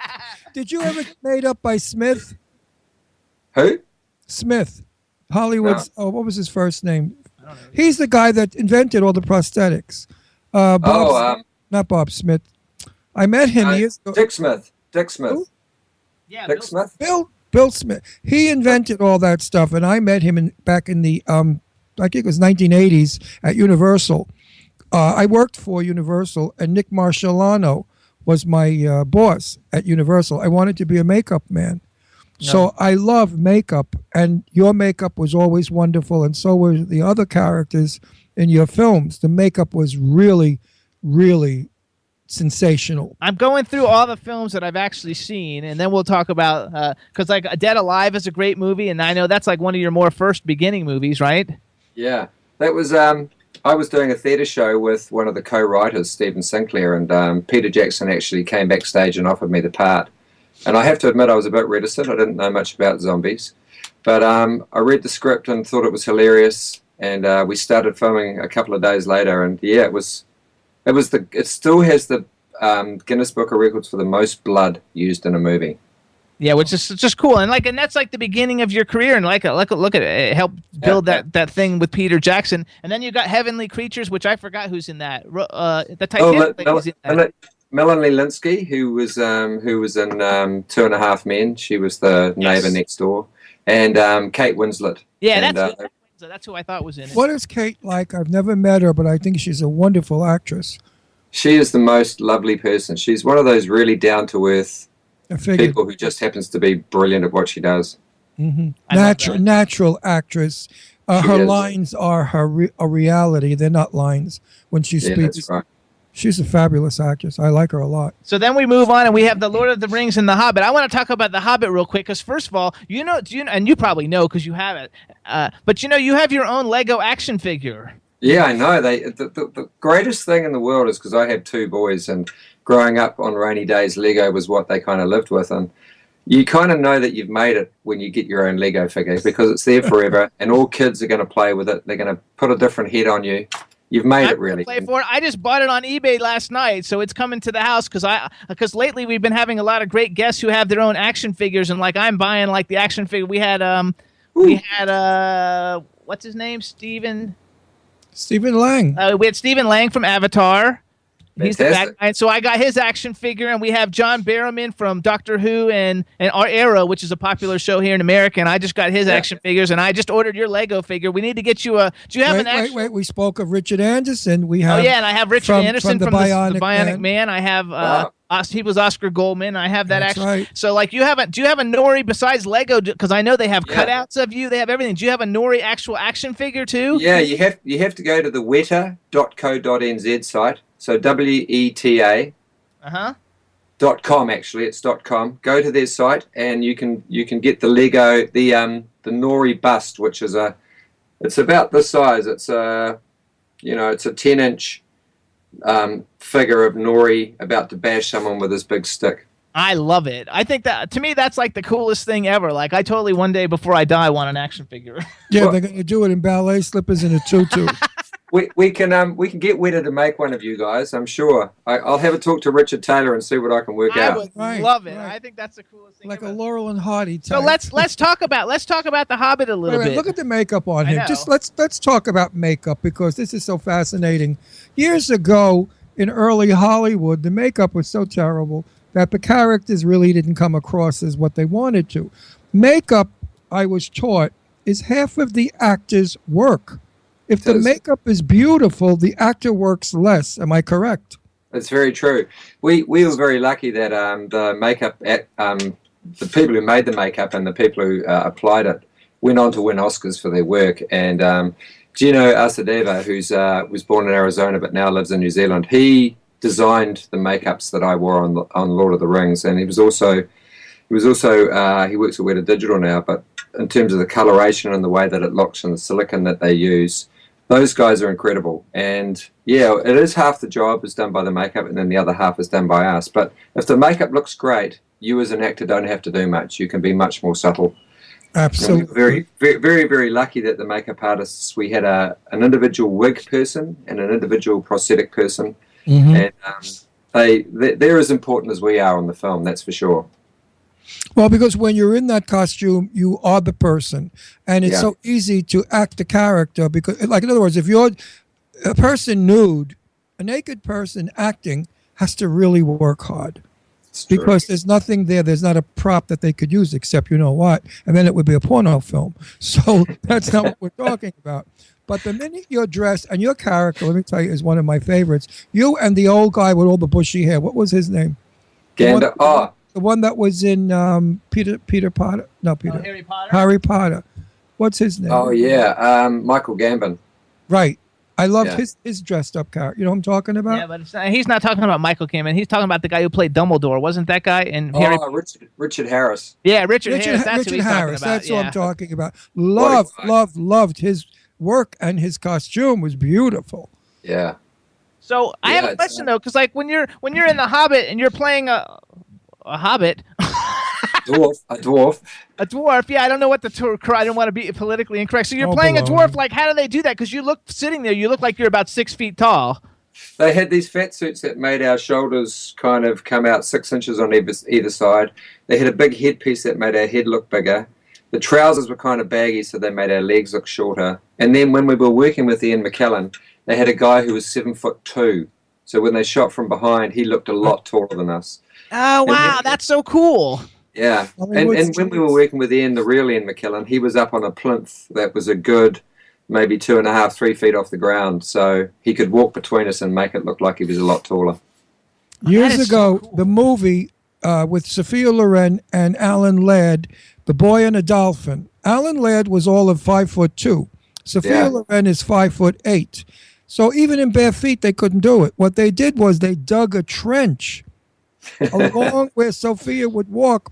As they were walking, of course, the camera didn't shoot their feet, and there you'd see Sophia and Alan Ladd the same size, and she's walking absolutely in a trench. Did you know that? No. So Hollywood's very clever. It is. So out of all the Hobbit movies, because there's an unexpected journey, the desolation of Smaug, and the battle of the 5 armies, like which one did you like the best? I think I like the middle one because of the barrel ride. We did all this great stuff in these barrels in a river, and then they built us a fake river, which was like a Warner Brothers ride, you know, at one of those game theme parks. A lot of the time we were very hot in our costumes, 3 layers of wool in these big fat suits. So being in the water in a wetsuit was fantastic. And I think that's where the action really kicks off, and we're just on the run from that point onwards. So it becomes a chase movie where we're just trying to stay alive. So for me, that's my favourite movie. But I think my favourite scene is the very first day in Bag End, on set with Martin Freeman playing Bilbo, Ian McKellen as Gandalf, and we knew that we were actually in the film because we were on Bag End and we were shooting. So that was a huge thrill. I think that's just like, it's super cool, and like every time, I don't know which, because I don't know the names. I think it's the Battle of the Five Armies. Which is the one that has the big dragon with all the gold coins? That's the Desolation of Smaug. Okay, that's the one you like then. Okay, That's okay. my favorite.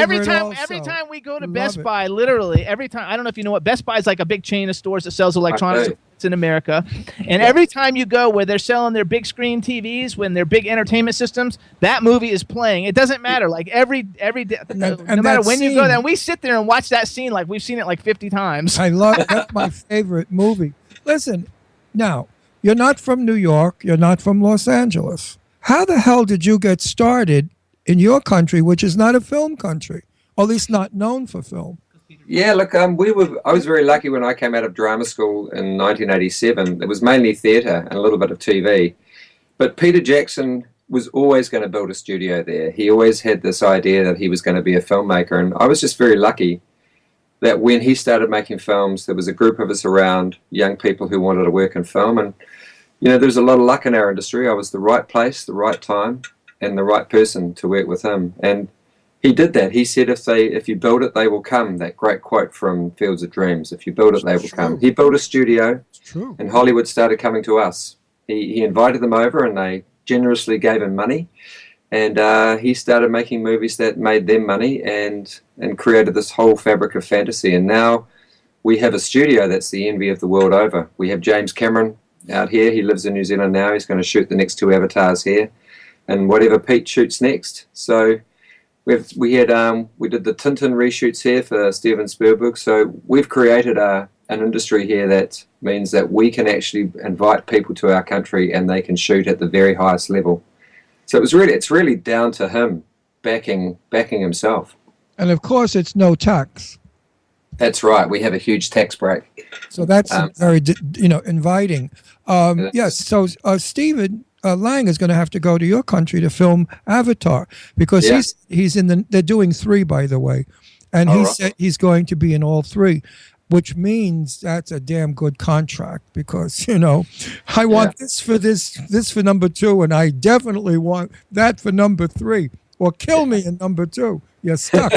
I really mean Hollywood is really very cheap. The moguls want to make the millions, and the actors get, scale. You know what it's all about. So I think that some actors make too much money. Like Angelina Jolie for Maleficent, $25 million was a lot of money. And I think Angie, was kind of smiling all the way home that day from work.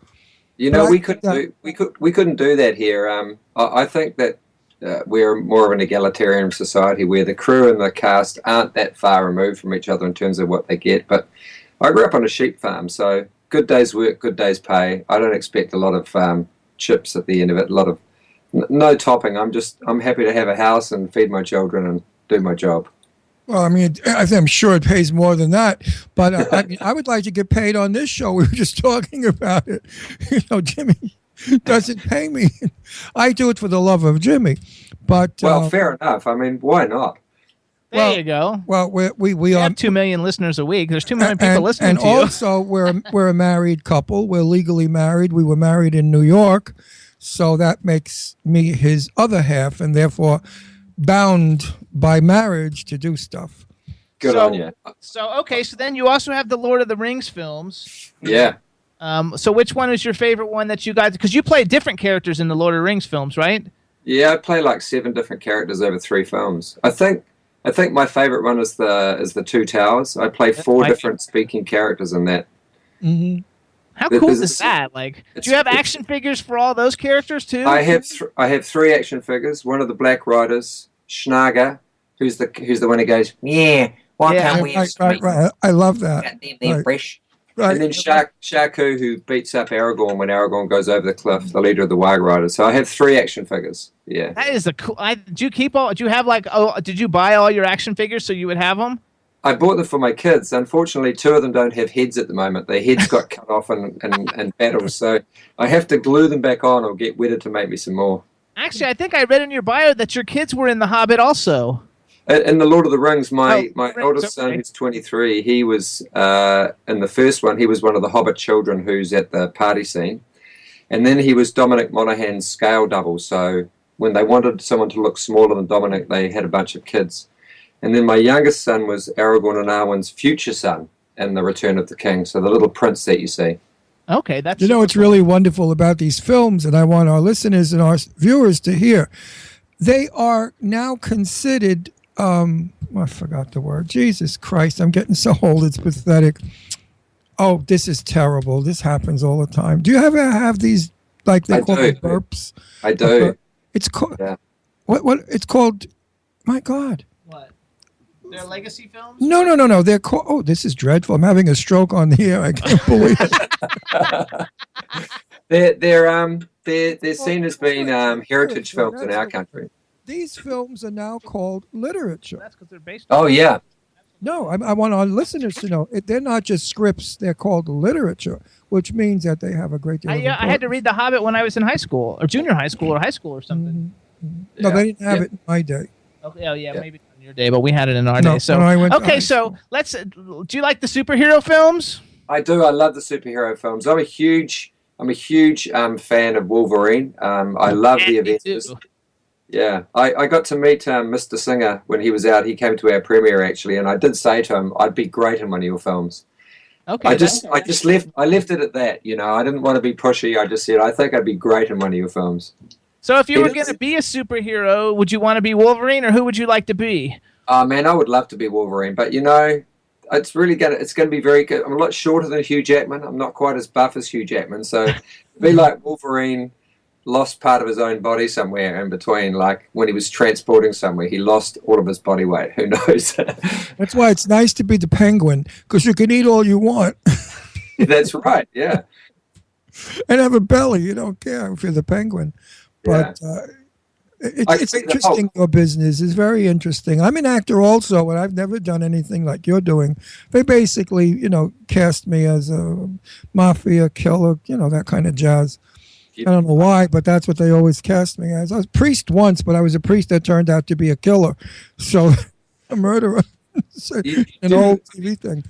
You do have that hardness about you that I would be... have that, like I'm a killer, like everybody's going to think I'm going to pull out a gun and shoot them. Isn't that terrible? I always wanted to be Cary Grant. I turned out to be James Cagney. Hey, look, Cary Grant's my favorite actor of that generation. Yes, I love him. Me He's too. The best in the world. Everybody wanted to be Cary Grant when I grew up. Like I said, I'm turned out to be James Cagney. North by Northwest, right? All of his films are wonderful. Do you like North by Northwest? I love it. I love To Catch a Thief as well. To Catch a Thief is my absolute favorite. That's my Cary Grant the best because of all his ad libs. Not many people know that, but Cary was a great ad-libber. And I don't remember the ad-libs in the film now, but I remember them when the film came out, and they were priceless. And nobody ever dared reshoot it. They said, leave it in, he's good. Also, when he did In the Fair to Remember with Deborah Carr, the scene where she's on the sofa and he's looking at her and he said, I was thinking the other day, and then he kept saying it, he says, I think a lot nowadays, and that was not in the script, but the way he did it was so honest and beautiful that it made that love scene just happen. So sometimes actors, I'm sure you agree with me, have to do it. You've got to say to the script people and to the director, listen, it's not playing. How about we do it this way? Have you done that? In District 9, that whole I did a whole day of monologues actually, and they just use this one little snippet. But that line I do about them being prawns is a total throwaway line. It was just I made it up on the spot, and it ended up being in the movie. So sometimes you have this kind of brain explosion. You have this idea, and you do it, and the director likes it, and it ends up being up there forever. I know because I firmly believe no one knows the character as well as the actor. The actor knows that character. The writer has an idea. The director has an idea. But the actor knows that character well, and he knows what that character would do. And that's why a good director listens to the actor and lets the actor play a little bit because it makes it better. Yeah. Do you agree? So do you agree with that? I do. I totally agree. I think there has to be a symbiosis between the actor and director. I think you have to get along. And there has to be a meeting halfway of how the director sees the scene and how the actor wants to play the scene. Peter Jackson has a great quote. He just says, don't tell me, show me. Yeah. Well, Alfred Hitchcock used to tell them, act. And they act. Yeah. He never directed. People don't know that. He never directed them. He just said, well, you're here now, act. So we only have a couple of minutes. So next week in America is Halloween. Do you guys celebrate Halloween in New Zealand? We do, and in fact, I have a new movie called The Dead Room, which opens here on the 27th for Halloween, and it's congratulations! Yeah, it's going to be opening in the States later on. It's slated for the South by Southwest and the Tribeca Festival. It's been picked up by XYZ Films and Ramble Entertainment, so it's got a release in the UK and the States later on in the year. But yeah, we've made it specially for Halloween. We had nothing to do, had a bit of stuff lying around, so we thought we'd make this ghost movie for Halloween. That's cool. I like it. What's it called again? It's called The Dead Room, and it's about like America's Night of the Living Dead, the original black and white $65,000 film. They threw it together. They had no idea what the hell they were doing, and today it's become the film of films. It's become huge. All the zombie stuff. Yeah, I got to meet George Romero actually at a convention overseas, and we talked about zombie movies and how they've kind of taken over. And now we've had him on the show. Yeah, he's been a guest of ours. Yeah. And the guys who made Shaun of the Dead, Simon Pegg and Nick Frost. We've talked about that. Simon Pegg. I think he's Peter Jackson, of course, with Dead Alive or Brain Dead, it was called here. I think zombies have taken over. In fact, I think there might be some outside actually trying to get them out. Have you ever seen The Night of the Living Dead, the 1962, I think, black and white? I have. I'm a huge fan of those films. That film scared me. That one. Yeah, me too. It was really, especially back then, nobody ever did such a film. So what's your favorite horror movie? I think for me it's the original Omen movie. Oh yeah, that's a good one. I find that particularly scary. I don't know why. I like the first one too. Okay, so what about one more question because we got 2 minutes. What's a big horror movie that came out of New Zealand that's popular in the States? The Frighteners. Oh, great movie. Yeah, Michael J. Fox. It was a movie I wasn't available for actually. Probably the only one I wasn't. Jake Busey? I think Jake Busey's in that. Jake Busey's in that. Yeah. Well, Jake Busey's brother. Yeah. Yeah, and it was kind of the special effects that Weta Digital came up with were really groundbreaking. It's a very, very good and funny but scary movie. Yeah, it's a good movie. I like that. Well, I'm going to research the studio you talked about because I'm really stupid about it. I had no idea there was such a studio in New Zealand. Yeah. What's the name of the studio again? It's Wingnut Films. Wingnut Films. Well, okay. Wingnut Films. We're gonna look because Jimmy's a producer. Jimmy does some producing films. We may want to produce a film in New Zealand. Yeah, that would be fun. And if we need you, we're calling you. And if you say no, you get smacked by me. I'm available for you guys. I'll put myself on hold for you guys only. All right. If not, I'll take out my gun like a mafia and shoot you. Oh, hey, why?